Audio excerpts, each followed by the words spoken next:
요즘 한국에서 정말 이상하고 또 어떻게 보면 좀 걱정스러운 현상이 나타나고 있습니다.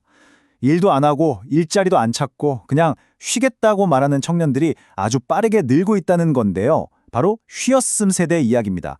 이 숫자가 왜 이렇게까지 늘어났는지 지금부터 한번 제대로 파헤쳐 보겠습니다.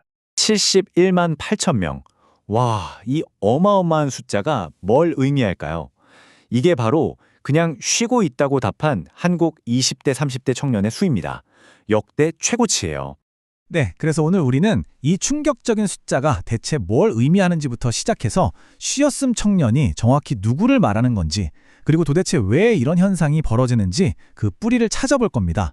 또 정부는 뭘 하고 있는지, 더 나은 대안은 없는지, 그리고 마지막으로 이 세대가 마주한 현실이 우리 사회에 던지는 메시지는 무엇인지 함께 짚어보겠습니다. 자, 첫 번째 파트입니다. 바로 이 충격적인 숫자 70만 명. 사상 처음으로 쉬는 청년이 70만 명을 넘어섰다는 건데요. 이 숫자가 그냥 단순한 통계 이상이라는 건 다들 느끼실 겁니다. 그럼 도대체 쉬었음 청년이 누구냐? 그냥 단순히 직업이 없는 실업자랑은 또 다른 이야기입니다. 훨씬 더 복잡해요.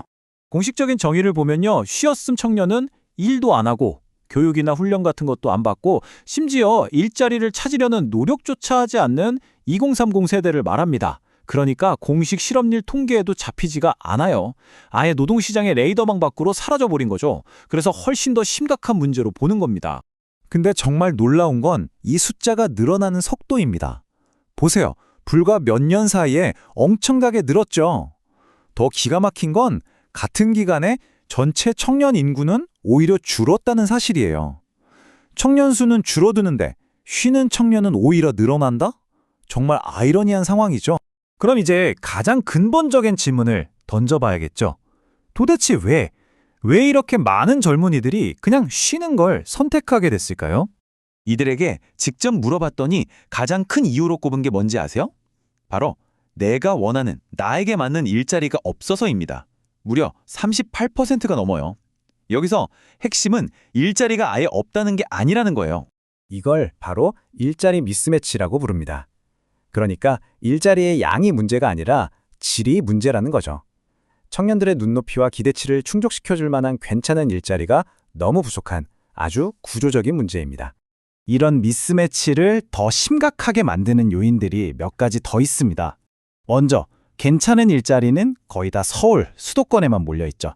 그리고 예전에는 중소기업에서 시작해서 경력 쌓고 대기업으로 점프하는 기회의 사다리라는 게 있었는데 이젠 이게 거의 끊어졌다고 느끼는 청년들이 많아요. 여기에 정부 지원마저 AI나 반도체 같은 첨단 산업에만 쏠리니까 이 불균형이 점점 더 심해지는 거죠. 자, 그럼 정부는 이 심각한 상황을 어떻게 보고 있을까요? 현재 정부가 내놓은 대책은 주로 개인의 기술을 향상시키고 또 심리적으로 지원하는 데 초점이 맞춰져 있습니다.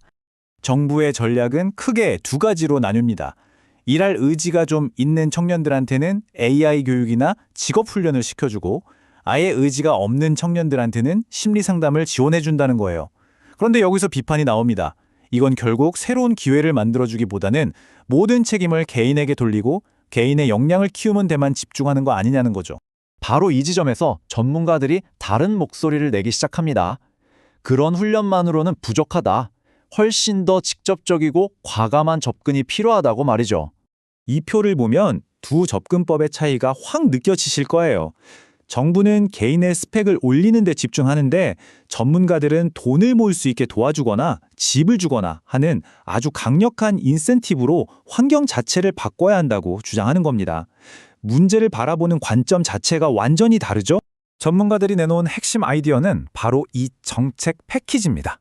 이걸로 청년들의 무기력 문제와 지방의 인력 부족 문제를 동시에 해결하자는 거예요. 어떻게? 말 그대로 인생을 바꿀 만한 아주 파격적인 혜택을 패키지로 묶어서 제공하자는 거죠. 그리고 이게 그냥 탁상공론이 아니라는 걸 이 한마디가 보여줍니다. 이건 실제 현장에서 일하는 30대 근로자의 목소리거든요.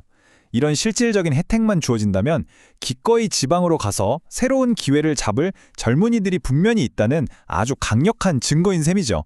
자, 이제 마지막입니다.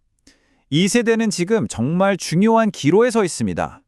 그리고 이 문제는 단순히 한 세대의 문제를 넘어서 한국 사회의 미래 전체가 걸린 중대한 질문이라고 할 수 있습니다. 오늘 이야기한 이 모든 상황을 관통하는 가장 중요한 메시지는 아마 이것일 겁니다.